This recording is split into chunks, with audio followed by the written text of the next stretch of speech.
나도 따라가오.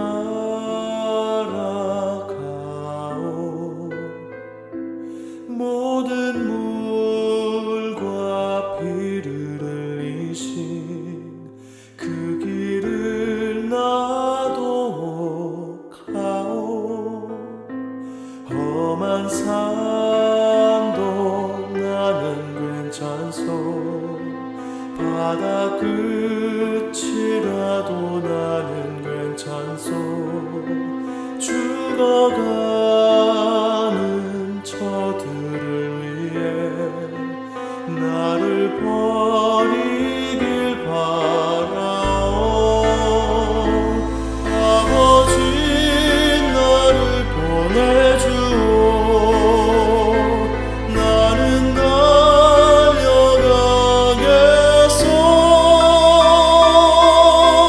목숨도 아끼지 않겠소. 나를 보내주오.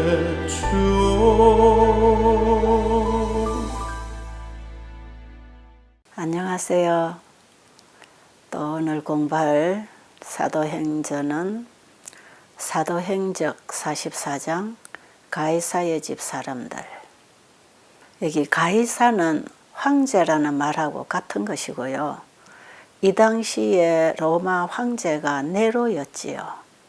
그 왕궁에 복음이 들어가는 말씀이 오늘 공부할 내용이에요. 오늘 본문의 말씀은 빌립보서에서 뽑았습니다. 읽어드리도록 할게요. 빌립보 1장 12절로 14절. 형제들아, 나의 당한 일이 도리어 복음의 진보가 된 줄을 너희가 알기를 원하노라.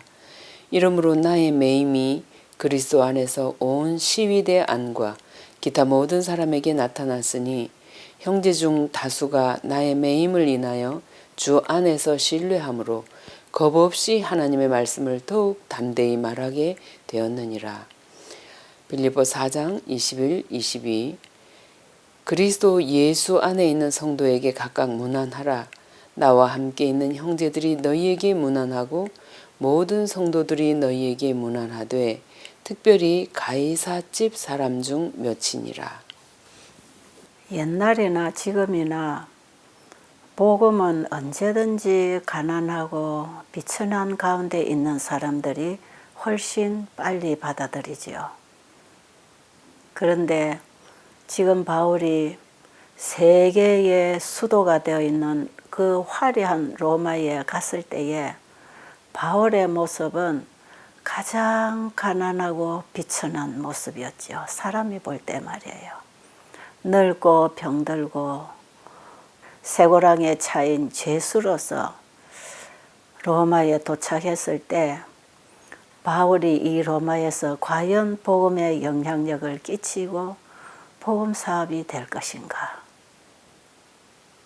바울이 오래전부터 로마에 복음을 전해야 된다고 생각했고, 그리고 바울이 복음을 전해서 곳곳에 이제 신자들이 생긴 그들이 바울이 로마에 가서 이 복음을 전파함으로 온 세계에 이 복음이 퍼져나갈 것을 또 기대하고 있었어요. 그런데 바울이 이번에 쇠사슬에 매인 채로 죄수가 되어서 로마에 도착했을 때 주변에서 기대하고 있던 많은 신자들이 다 실망을 하게 됐고 바울도 많은 힘을 잃어버렸어요.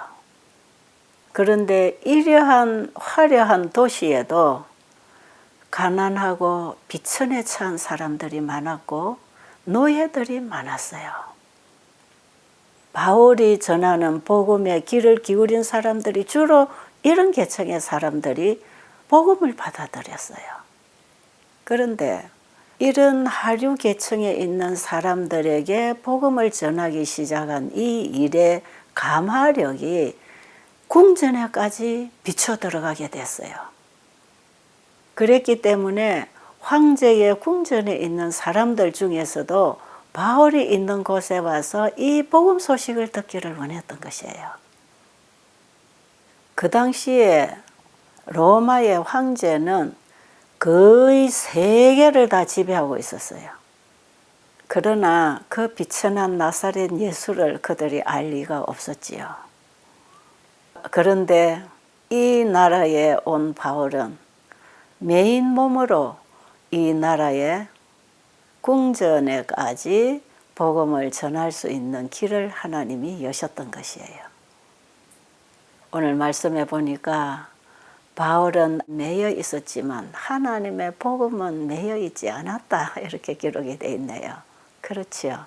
사람은 매여도 사람의 입과 가마력을 통해서 나가는 복음은 황제의 궁전까지 들어갈 수 있는 빛이 되었던 것이에요. 바울은 그동안에 왕들과 총독들 앞에서 의와 절제와 심판의 기별을 전했을 때에 그 왕들이 두려워 떨었지 않습니까? 자기들의 상태를 깨닫게 되었을 때에 그 복음 앞에 사람들이 두려워했어요. 그러나 지금 로마에 와서는 감금된 자기 집에 사람들이 찾아와서 바울이 전해주는 복음을 들었지요. 그런데 바울이 복음을 전하기에는 가장 불가능했던 상태, 가장 나쁜 조건 속에서 바울은 왕의 가족들이 회개하고 복음을 받아 교인이 되게 하는 이런 놀라운 일을 했던 것이에요. 여러분, 복음을 전할 수 있는 가장 부적합한 자리는 로마의 궁전이었어요. 네로라고 하는 이 황제는 우리 인간 안에 있는 영적인 기능, 이런 것은 완전히 말살된 사람이고, 그것뿐 아니라 인간성까지도 다 말살된 아주 사악하고 악독한 그런 왕이었어요. 오늘 말씀해 보니까 그의 모습에는 사단의 각인이 찍혀 있는 것처럼 보였다 그랬어요. 그의 시종과 궁신들도 그와 같은 성격을 가졌고 그런 모습으로, 그런 정신으로 살아가고 있었어요. 어떤 모양으로든지 이 복음이 네로의 궁전에 들어가서 발판을 굳히기에는 불가능한 그런 상태였어요. 이렇게 영적인 분위기를 찾아볼 수 없는 그런 상황과 그런 환경에 있는 사람들 중에서도 정말 복음을 갈망하고 복음이 오면 받을 준비가 된 사람들이 있다는 것을 우리가 오늘 공부해서 보게 되는 것입니다. 지금까지 바울이 총독들과 왕들에게 이 복음을 전했을 때 그들은 마음의 가책을 받고 네가 작은 말로 나를 가르치려 하는구나, 그리고 다음에 또 보자, 이럴 만큼 바울이 전하는 복음에 관심은 가졌지만 그들이 전적으로 주님을 영접하기 위해서 자신을 회개하고 포기하는 일은 하지 않았잖아요. 그 자만과 자아를 포기하고 싶지 않아서 복음을 거절했거든요. 그러나 가이사의 집에 있는 이 사람들에게 복음이 전파되었을 때에 이들은 복음을 받아들이고 하나님의 아들이 되는 경험을 하게 됐을 뿐 아니라 그들은 그러한 환경 속에서 은폐된 신앙을 하는 게 아니라 공공연한 그리스도인으로서 그들이 받은 빚대로 살 수 있었다는 것입니다. 그들은 그 화려찬란하고 그 영적인 분위기가 막혀 깜깜한 그 환경 속에서도 이 복음을 부끄러워하지 아니하고 복음의 빛을 비추기를 원했던 것이에요. 사람이 생각할 때는 이들이 복음을 받아들이고 간다 할지라도 그 궁전 생활에서 어떻게 이 복음을 지탱하고 순종하고 살 수 있을까 하는 이런 생각을 할 수 있잖아요. 그런데 바울은 그렇게 생각하지 않았다 그랬어요. 바울은 이 사람들에게도 복음이 들어가면 그 복음의 능력이 이 사람들에게 힘을 주고 깨달음을 주어서 변화시켜서 순종하게 하실 것이라는 사실을 믿었고, 복음을 받은 사람들은 그 복음의 능력에 의하여 그렇게 변했던 것이에요. 바울은 이 복음이 나가면 하나님께서 믿는 자 속에 그렇게 역사해서 이들이 자기들이 있는 곳에서 빛이 되고 복음 전도자가 될 수 있도록 해 주실 것이라고 믿었기 때문에 그들에게도 그 믿음으로 복음을 전했던 것이에요. 참 놀라운 믿음이지요. 그렇다면 복음이 들어가는 것을 허락받기조차도 어려운 이 상황에서 어떻게 이런 결과를 얻을 수 있었을까요?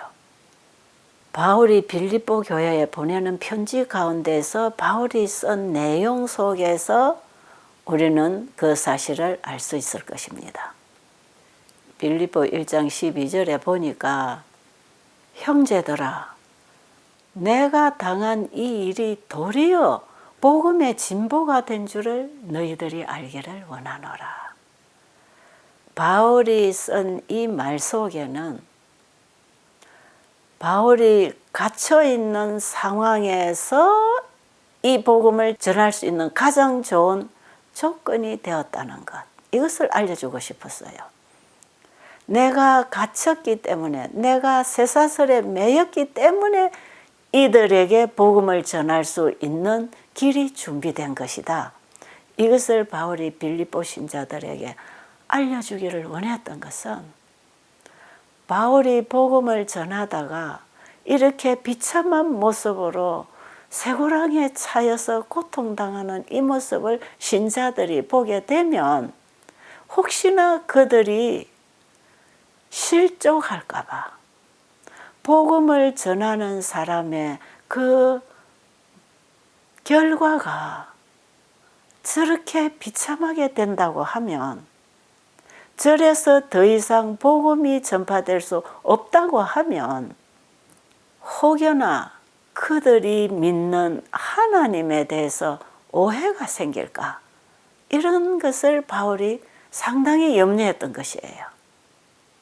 그래서 내가 이렇게 쇠사슬에 매였기 때문에 내가 이 복음을 궁전에까지 넣을 수가 있었다. 이걸 확인시켜주고 싶었던 것이에요. 그리고 나중에 빌립보서를 끝낼 때 마지막으로 그들에게 문안 인사를 쓸 때에 모든 성도들이 너에게 문안하되 특별히 가이사의 집 사람 중 맺히니라, 이 말을 언급하잖아요. 그러니까 지금 바울에게 복음을 받은 모든 사람들, 바울 주변에 있는 모든 사람들이 너에게 문안한다. 우리가 편지 쓸 때 그러잖아요. 우리 교인 전체가 문안합니다. 이렇게 할 수 있듯이 우리 가족 전체, 내 주변에 있는 모두가 문안한다고 하는 이런 편지를 쓸 때에 특별히 가이사의 집 식구 맺이 함께 문안한다고 했을 때, 이 예수님을 믿는 신자들 속에 하나로 한 가족이 된 사람들이 가이사의 집 식구들 중에서도 있었다는 것을 알려주고 싶은 것이에요. 그러니까 바울은 어디서 복음을 전하든지 또 편지로나 입으로나 이 복음을 전할 때 자신이 복음을 전한 그 결과로 얻어진 그 영혼들, 이 복음이 만들어낸 결실들을 항상 알려주기를 원했어요. 내가 이렇게 복음을 전했더니 이런 사람들이 이렇게 복음을 받고 회개하고 하나님 앞으로 돌아왔다. 그 복음의 열매를 사람들에게 알려주기를 원했지요. 그래서 바울이 가는 곳마다 자기 선교 사업에서 일어난 그 선교담들을 전해준 것은 자신의 일한 공덕을 세우려고 하는 것이 아니라 그 이방인들이 복음을 받았을 때 어떻게 변하고 우리와 같은 형제가 되었는가 하는 이 사실을 증거해 주려고 그 복음 현장에서 일어난 놀라운 열매들을 가는 곳마다 간증으로 전해줬던 것이에요. 저는 이 바울이 복음의 능력을 증거하기 위하여 복음을 받은 그 열매들을 가지고 증거하는 이 일이 절대로 바울 자신의 자랑이 아니라는 걸 저는 너무 잘 알아요. 저도 복음을 전하다 보면 꼭 이렇게 증거를 해줘야 되거든요. 어떤 때는 제가 베드레온 환자들이 이렇게 복음을 받고 회개하고 변화되고 병이 나았습니다 할 때에 어떤 사람들은 뭐 지 하는 일을 자랑하려고 저러나 할 수도 있어요. 그러나 제가 그것을 전해줘야 되는 것은 복음이 전파되는 현장에서 복음을 받아들인 사람들에게 어떤 변화와 치유가 일어났는가, 그것은 복음이 살았고 능력이 있다는 것을 증거하기 위해서 그 말을 해주는 것이거든요.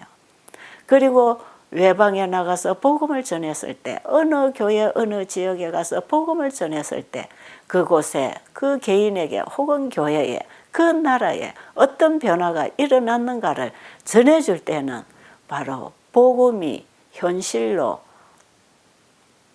증거되어야 되기 때문에 복음의 능력을 입증하기 위해서 이 말을 해줘야 되는 것이에요. 마찬가지로 이 땅에서 복음을 받아들이고 변화된 사람들은 온 우주 앞에 증인으로서 예수님은 우리를 증거해서 하나님의 공의와 사랑을 입증할 것 아닙니까? 그래서 주님이 십자가에 죽으신 그 은혜로 그 복음을 받아들인 영혼들이 변화되어 구원을 받게 되는 그 자리에 오게 될 때 예수님은 가장 힘있는 논정으로 구원받은 백성들을 세워서 우주 앞에 하나님의 사랑과 구속의 능력, 창조주로서의 창조력을 증거하게 될 것입니다. 우리는 그 예수님이 우주 앞에 떳떳하게 우리를 증인으로 내세울 수 있도록 복음의 능력을 입어 구원을 받아야 된다 이 말이에요. 참 놀라운 진리를 우리는 지금 깨달아야 합니다. 정말 나는 그걸 해드리고 싶은 거예요. 내가 구원을 받는 것도 중요하지만 우리 예수님이 나를 들어서 자 봐라 여기 내 백성 있잖아. 사탄이 이렇게 망가뜨려 놨지만 하나님을 알고 복음을 받아들이니까 이렇게 회복되고 재창조함을 받아서 한 성도로서 영원히 살 수 있는 사람으로 회복되었잖아. 복음의 능력은 구원이라는 것을 주님은 우리 인류에게 복음으로 오셔서 우리를 이렇게 구원하신 그분의 사역을 우리는 분명하게 증거할 수 있는 자리에 서야 되는 것입니다.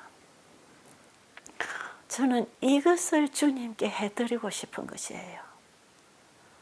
이렇게 될 때 주님이 얼마나 기뻐하시고 자신이 희생하신 그 모든 희생의 대가로 내가 구원을 받게 된 이것을 얼마나 주님은 기뻐하시고 나를 우주의 증인으로 세우시겠습니까? 우리 모두가 그 자리에 서게 되기를 간절히 바랍니다. 오늘 이 말씀에 보니까 바울이 전한 이 복음이 궁전에까지 들려졌던 것은 바울이 유식하게 전한 설교 때문이 아니고 바울이 쇠사슬에 매인 것 때문이라고 기록되어 있어요.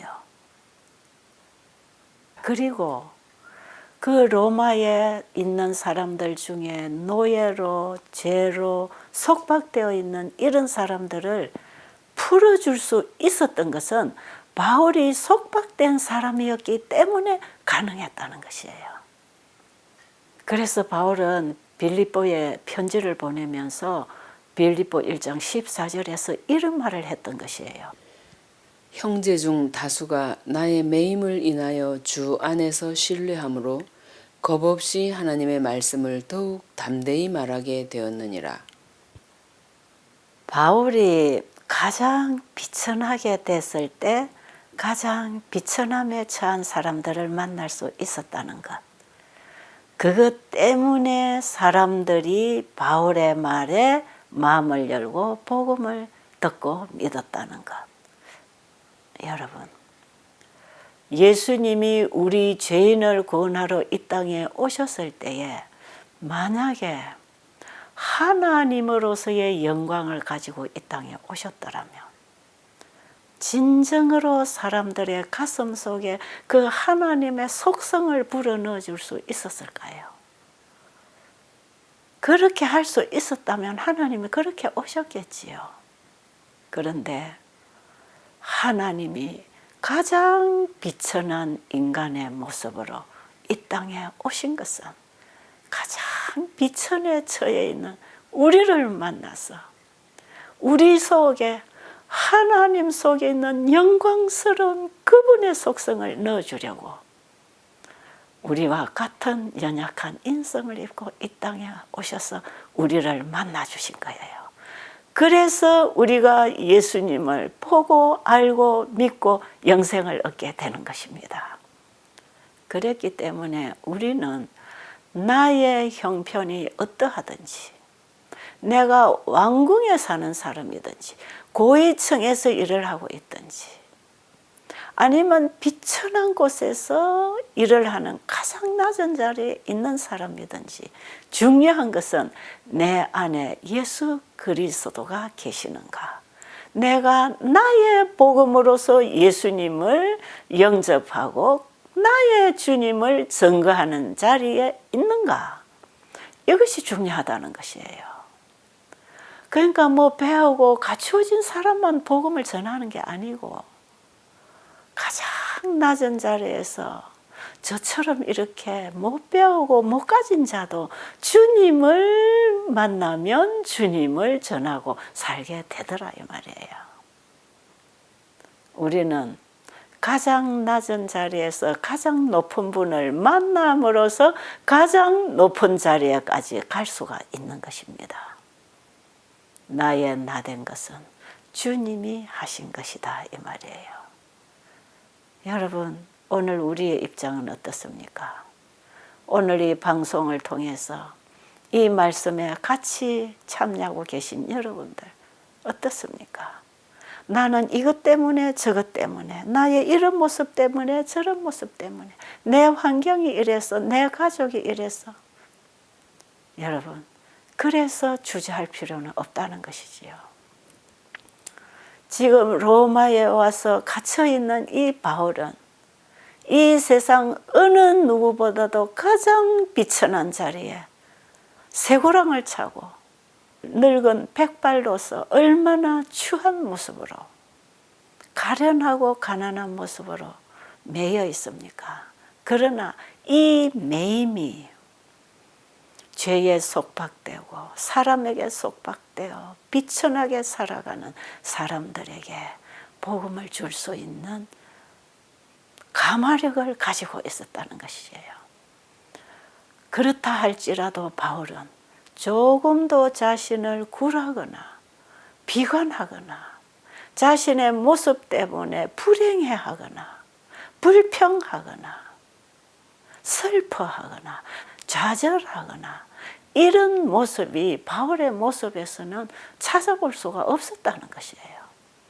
바울의 모습은 평안했고 용기 있었고 자기가 만난 그 예수님이 바울 전체를 지배하고 있었기 때문에 어떤 토굴에 갇혀 있어도 바울의 마음은 밝았고 사람들에게 밝은 빛을 줄 수 있는 사람이었어요. 사람 안에 예수 그리스도가 임하시면 사람을 이렇게 변화시킬 뿐 아니라 이런 용기와 이런 인내와 사랑과 하나님만이 줄 수 있는 그 가마력을 줄 수 있는 사람으로 하나님이 세우시는 것입니다. 정말 우리가 이 세상 하나님 모르는 사람 앞에 이런 모습으로 설 수 있다면 얼마나 좋겠습니까? 바울의 이런 모습이 사람들에게는 유창한 설교보다도 훨씬 능력 있는 설교가 되어서 빛으로 가마력으로 퍼져나갔던 것이에요. 여러분, 이 복음의 가마력은요, 말보다 훨씬 능력이 있습니다. 그래서 마지막 셋째 천사의 기별은 말로 외치는 기별이 아니고 성도들의 삶을 통해서 증거되는 외침이라고 하는 것이에요. 그렇기 때문에 마지막 세 천사들은 믿음으로 말미암아 의를 경험하고 증거하는 사람이 돼야 돼요. 자, 다음 말씀 읽어드릴게요.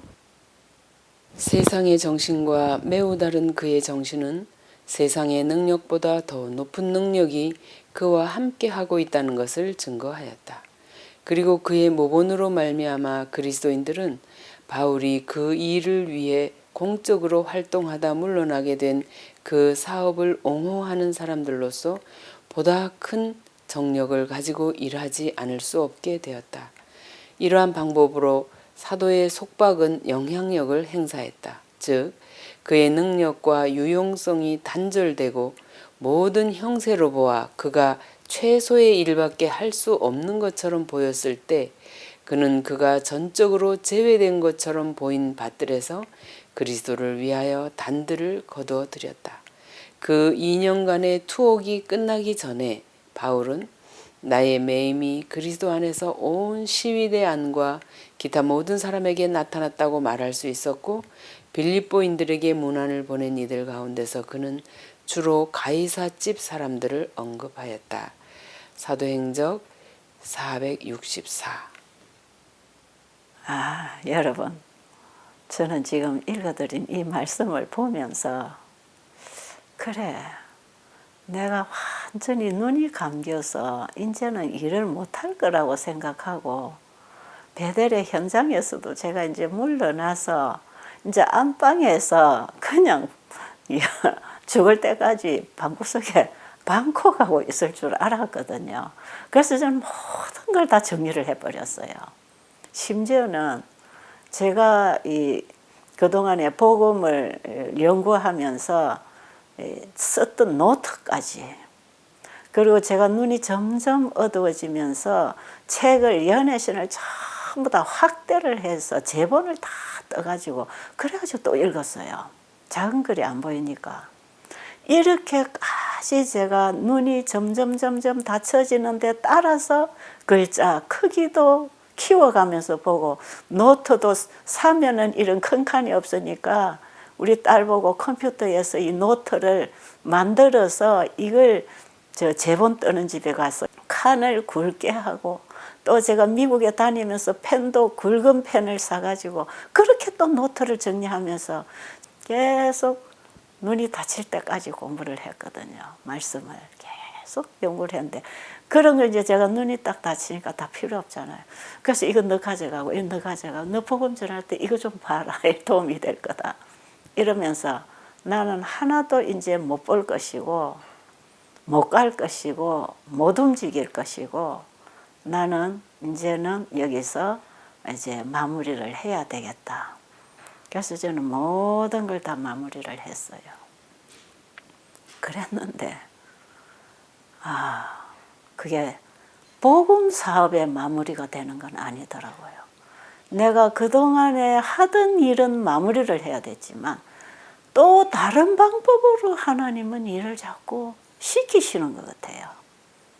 그래서 제가 세상에 눈 밝을 때 가보지 못한 이 동남아, 인도, 저 복음의 불모지를 그렇게 다녔던 것이거든요.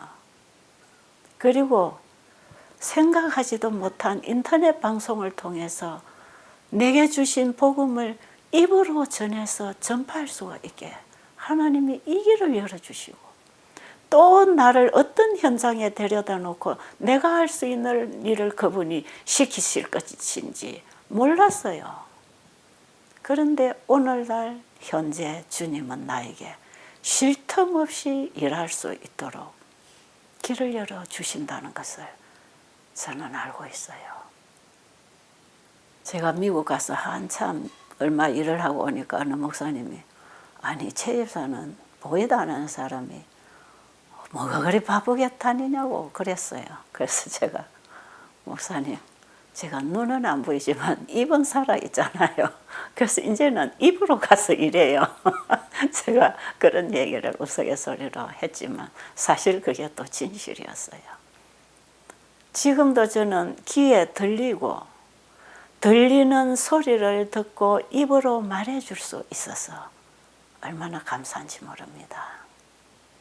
그래서 저 같은 이런 장애인도 복음을 전할 수 있다는 거 여러분 아시고, 바울이 자기가 가장 비천함에 처했을 때, 가장 복음 전하기에 불리한 입장에 있었을 때 가장 어려운 지역에 가서 가장 큰 일을 했다는 것. 여기서 우리가 배울 교훈이 있다는 것 아니겠습니까? 그래서 저는 이번에 오늘 공부를 하면서 내가 앞으로 이보다 더 병들고 연약해도 복음을 전하는 일은 끊치지 않는 것이고, 내가 죽는 죽음까지도 그것이 복음이 전파되는 가마력이 된다면 죽음도 하나님이 사용하시는 것이구나. 이걸 제가 오늘 이 공부하면서 알게 됐어요. 여러분, 우리가 주님 안에 있다면 뭐가 두려워할 일이 있겠습니까? 사나 죽거나 전파되는 것은 주님인데 뭐가 두렵겠습니까? 그러면 다음 말씀 읽어드리고 이제 마무리하도록 하겠습니다.